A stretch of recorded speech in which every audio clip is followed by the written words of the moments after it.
त्याप्रमाणे आज वैजयंतीच्या देवस्थानामध्ये मासिक नवी हवन कार्य पार पडले आणि त्या निमित्तानं एका भगवत दिनाच्या चर्चा बैठकीला सुरुवात आहे। या चर्चा बैठकीमध्ये सुशील निर्माता बुद्धी निर्माता सर्वजण संपन्न भगवान बाबा हनुमानजी उपस्थित आहेत। बाबांना माझा प्रणाम। मानव धर्माचे संस्थापक आपल्या सर्वांचे सद्गुरू महान त्यागी बाबा जिथे उपस्थित आहेत। बाबांना माझा प्रणाम। माहिती ममता देणारी आपली सर्वांची मातोश्री महाराजांची उपस्थित आहे। आईला माझा प्रणाम। त्याचप्रमाणे या चर्चा बैठकीला उपाध्यक्ष म्हणून लागलेले आदरणीय वसंती लीलाराम गुरुजी महाराज यांना सुद्धा माझा नमस्कार। या चर्चा बैठकीला प्रामुख्याने उपस्थित असलेले मंडळाचे मार्गदर्शक आदरणीय शिवरामजी कळवकर मार्गदर्शक काटेवाडी यांना सुद्धा माझा नमस्कार। त्याचप्रमाणे यांच्या मार्गदर्शनाखाली या ठिकाणी भगवत कार्याची चर्चा बैठक सुरुवात आहे। या मान्य गावचे मंडळाचे मार्गदर्शक आदरणीय समाजसेवक कळवकर यांना सुद्धा माझा नमस्कार। त्याचप्रमाणे या चर्चा बैठकीला प्रामुख्याने उपस्थित असलेले मंडळाचे सेवक आदरणीय लीलावंती मुंडुकरा, त्याचप्रमाणे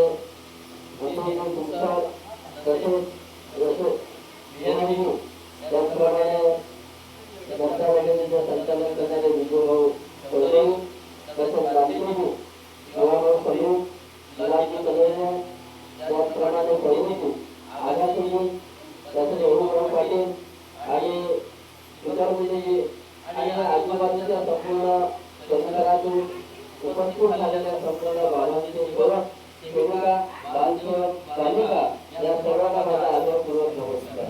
नमस्कार जी बाबांची मार्गदर्शन ओळख आणि हे सर्व प्रत्येक श्रोताने आपल्या श्रोतामध्ये ओळख कायम ठेवणे काळाची गरज आहे। या ठिकाणी सुंदर अनुभवाच्या माध्यमातून या ठिकाणी आपल्याला चांगले मार्गदर्शन या ठिकाणी मिळाले।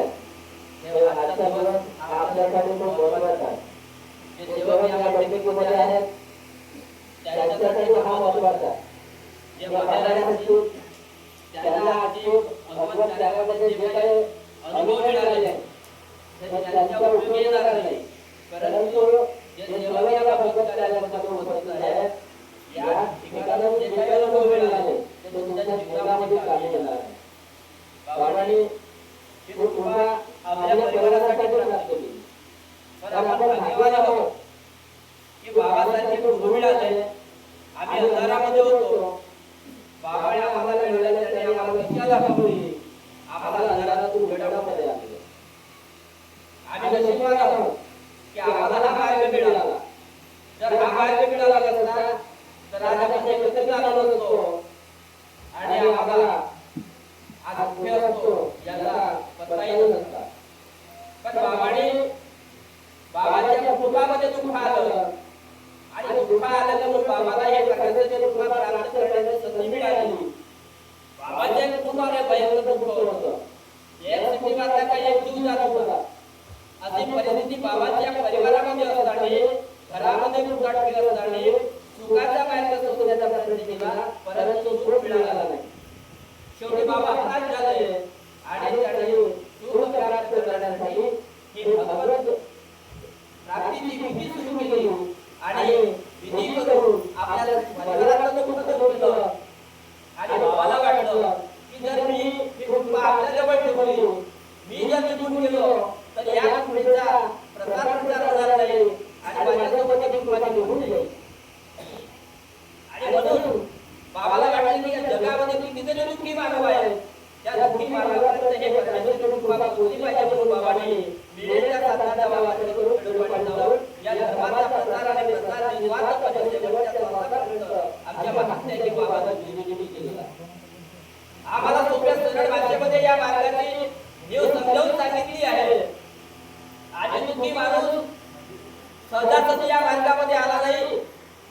कोणी बर्बाद झाला, पैसा नसल्याने धन सर्व गोष्टी बर्बाद झाला, मरण्याची वेळ आली, तेव्हा त्याला या मार्गाची आठवण आली आणि एका व्यक्तीला घेऊन तो मार्गदर्शकाकडे गेला आणि मार्गदर्शकाला आपलं संपूर्ण दुःख सांगितलं आणि मार्गदर्शकाने त्याला शब्द दिला की बाबाचा आदेश आहे, सत्य मर्यादा प्रेम जीवनात केलेली सुद्धा वाईट विचार, वाईट व्यसन याचा त्याग करावा लागेल.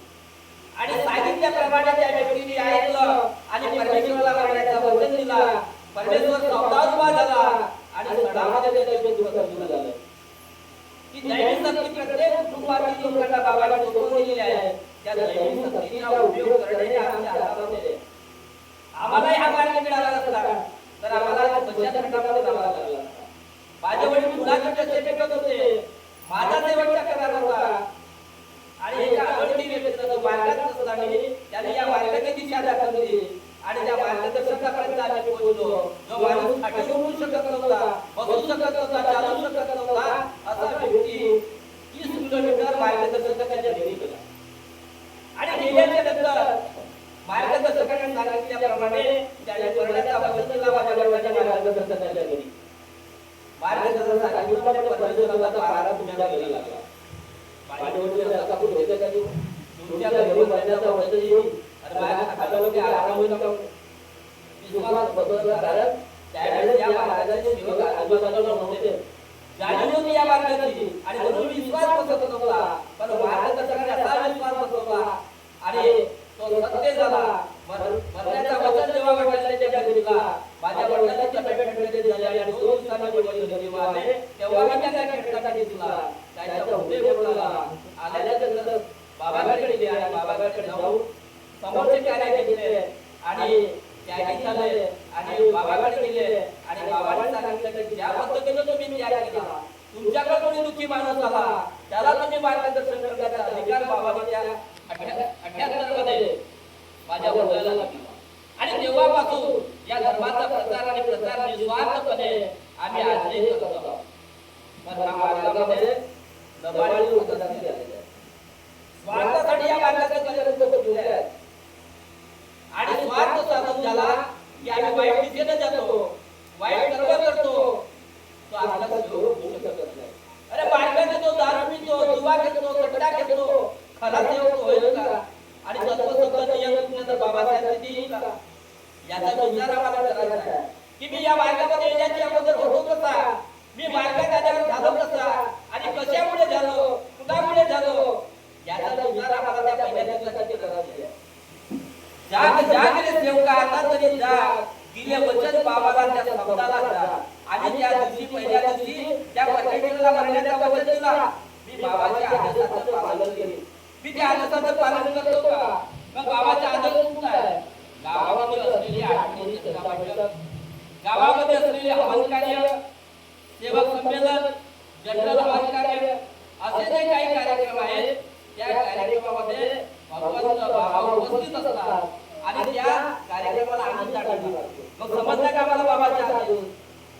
आम्हाला समजून घेण्याची गरज आहे. अरे माणूस असूनही माणूस की नाही, माणूस त्याला म्हणाल का? शहाण्याचे जमकर व्हावे, धनुर्वाताचे म्हणाल का? समजून चांगल्या मार्गदर्शकाची करा. मंडळाच्या मार्गदर्शकाच्या सानिध्यामध्ये जा.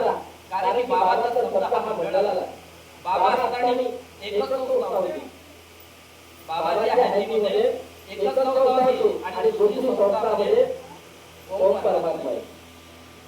बाबाने या मार्गाचा प्रसार व्हावा म्हणून परमपूज्य परमात्मा आहे सेवक मंडळ टीम नागपूर या नावाचा रजिस्ट्रेशन केला आणि नावाचे उद्देकर यांच्या निवासस्थानामध्ये मंडळाची स्थापना केली.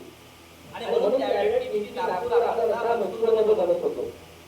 बाबाला वाटलं की दिवसादिवस आपल्या सेवकांची संख्या वाढत चालली आहे आणि म्हणून बाबाने सर्व सेवकांच्या माध्यमातून एक रुपया फळा तयार करून आपला परमपूज्य परमात्मा सेवक मंडळ वर्धमान नगर या ठिकाणी लीजवर जागा घेऊन त्या ठिकाणी वास्तू तयार केली आणि सांस्कृतिक भवन तयार केला.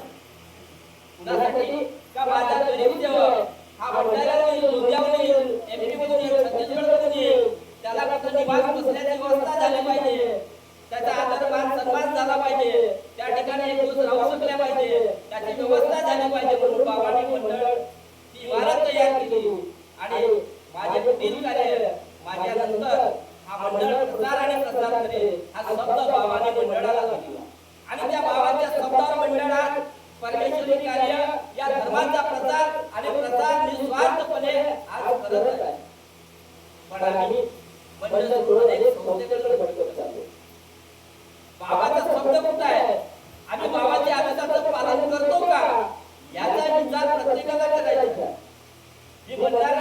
जा तिकडे जा, तुम्हाला वाटतं ते करा, पण आम्ही बाबाच्या आदेशाचं पालन करतो का याचा विचार प्रत्येक शिवसैनिकाने करा.